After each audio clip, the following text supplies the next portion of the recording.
After the Nasdaq recently witnessed a breakout out of this symmetrical triangle here in yellow, we are currently seeing it retest the lower support of this rising broadening wedge here in blue. And if you have a look at the RSI, you do also see a structural breakout occurring right here. And those two structural components combined obviously would suggest we could see a breakout to the downside, a crash happening next here to the Nasdaq index. By the way, this is actually about to continue here with this sell-off, whether we're actually about to see a crash happening in the next few days. That is a question that now as across should be answered by macroeconomics to actually understand the key economic drivers behind the Nasdaq and behind the US economy. And so if you have a look at the gold to silver ratio, the DXY, and also the ratio between gold and the S&P 500, which is what we're about to do in today's video, then you will probably understand a lot more than just having a look at the technicals. If you like this approach of taking a look at the past cycles and learn from them, please make sure to subscribe to our channel and like the video so you don't miss future videos, and also support us for work here on YouTube.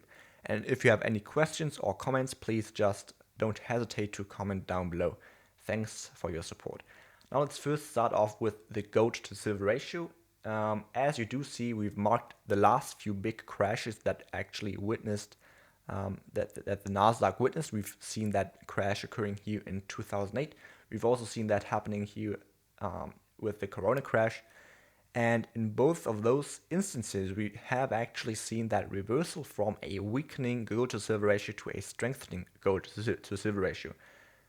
Similar things actually occurred here in 2020 and 2020, and obviously that makes a lot of sense due to the fact that in times of economic distress, people are actually not risk on but risk off. They flight to safety. They have gold as their asset of preference. Obviously you do see that outperformance of gold actually happening as a result of that. That's why we have seen that ratio to skyrocket with those crashes. Now, what is quite interesting is that actually that preceded a downturn here at this ratio. We've seen that weakening gold to silver ratio before those crashes, and that is actually also what we've now seen here happening in the last few months. Now, if you have a look, you do see that reversal already being in momentum. You do already see this big strengthening here at the gold to silver ratio in recent days. Obviously, because gold and silver crashed, and that is just coinciding to a gold to silver ratio strengthening.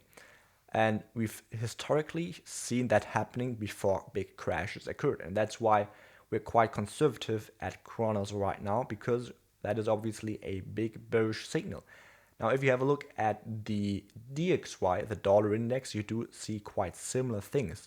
Those big phases of recessions, those big downturns at the Nasdaq have always coincided to that reversal here at the DXY from a weakening to a strengthening DXY. That also occurred several times here in history. Also, obviously here after the COVID crash happened, we've seen that the dollar strengthened, which obviously ultimately also led to this downturn here, for example, in 2022. Now, obviously, that is also a really important ratio to always take a look at, and we have seen the dollar weaken by a lot in the recent months, and we're seeing it currently retest a historical trend line here.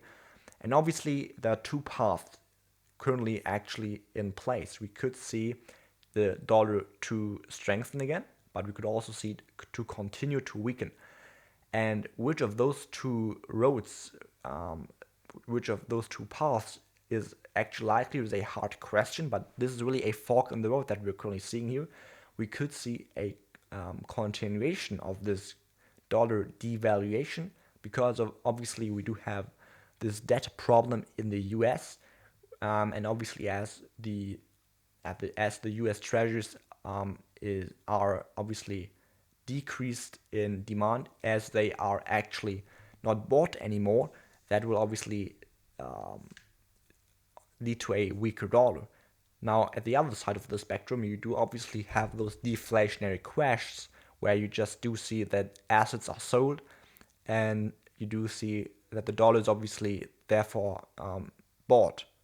That's exactly what we've seen happening here. And also, obviously, credit is contracting, the money supply is contracting, therefore the dollar is strengthening.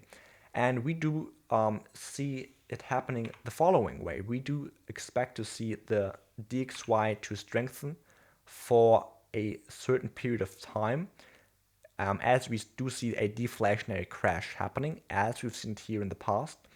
But then we do believe something similar to what we've seen happening here in 2020 is about to occur, where we've actually seen that that the dollar just spiked up for a short period of time, and then we might see a continuation of this dollar devaluation, of this dollar debasement. That seems like a quite realistic scenario to us at Kronos. Obviously, it could also turn out to be different, but essentially, we do believe that those indicators are currently really showing you that history is repeating itself.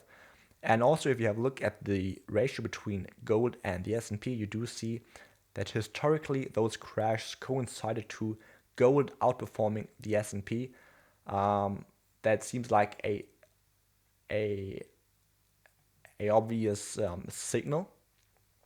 Obviously, gold is preferred in those instances, and the S&P is weakening. We have seen that also actually happening several times here, and also coinciding to big downturns at the Nasdaq.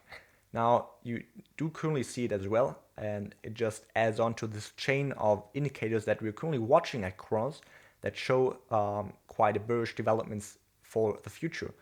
We do see empirical evidences currently occurring that would signal that we might see a crash happening next. We do believe it could be of deflationary nature, where we do see the dollar spike up for a while before we do see a bigger devaluation happening as QE and other stimulus policies are actually started.